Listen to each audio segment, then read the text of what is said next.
తన విజయానికి అంధత్వం ఏమాత్రం లోపం కాదని అల్లూరి సీతారామరాజు జిల్లా పాడేరుకు చెందిన కరుణ నిరూపించారు. అందులో టీ20 వరల్డ్ కప్లో స్వర్ణ పతకాన్ని సాధించారు. 6 దేశాలతో పోటీపడి కొలంబోలో వరల్డ్ కప్ సాధించడం గర్వకారణంగా ఉందని కరుణ తెలిపారు. సీఎం చంద్రబాబు, మంత్రి లోకేష్ను కలిసేందుకు విజయవాడ ఎయిర్పోర్టుకు వచ్చిన ఆమెకు ఘనస్వాగతం లభించింది.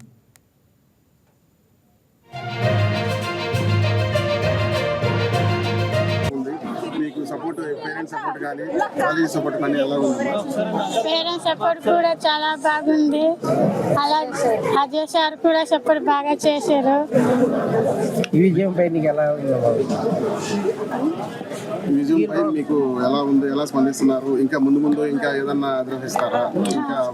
ఇంకా ముందు ఏదన్నా ఇంకా పై రేంజ్కి వెళ్ళి ఆడతారా?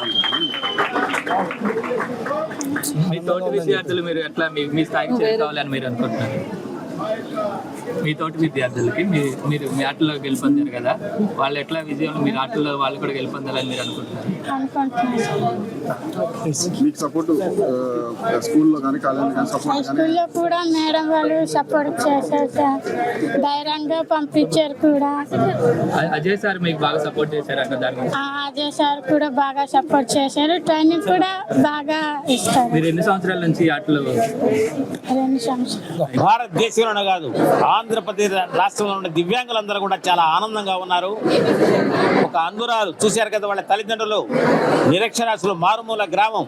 అటువంటి గ్రామంలో ఉన్న వాళ్ళని, మట్టిలో ఉన్న మాణిక్యాలని బయటికి తీయాలని చెప్పి పారా స్పోర్ట్స్ అధ్యక్షుడిగా నేను అధ్యక్షుడైన దగ్గర నుంచి ఇలాంటి వారిని ప్రోత్సహిస్తూ ఈ రోజున రాష్ట్ర ముఖ్యమంత్రి గారు చూశారు కదా, బ్రహ్మాండమైనటువంటి ఘన స్వాగతం మన ఆంధ్రప్రదేశ్కు వస్తున్న వేళ. ఈ స్పోర్ట్స్ పాలసీని కూడా నార్మల్ వాళ్ళకి ఏ విధంగా ఉంటుందో, రవినాయుడు గారు చైర్మన్ అయిన తర్వాత పాలసీలో కూడా మార్పులు చేసి ఎన్నో ప్రోత్సాహాలు ఇచ్చేసి దాదాపుగా పారా స్పోర్ట్స్ లో మెడల్స్ వచ్చిన వారికి గత సంవత్సరం 2 కోట్ల రూపాయలను వాళ్ళ అకౌంట్ లో కూడా వేయడం జరిగింది.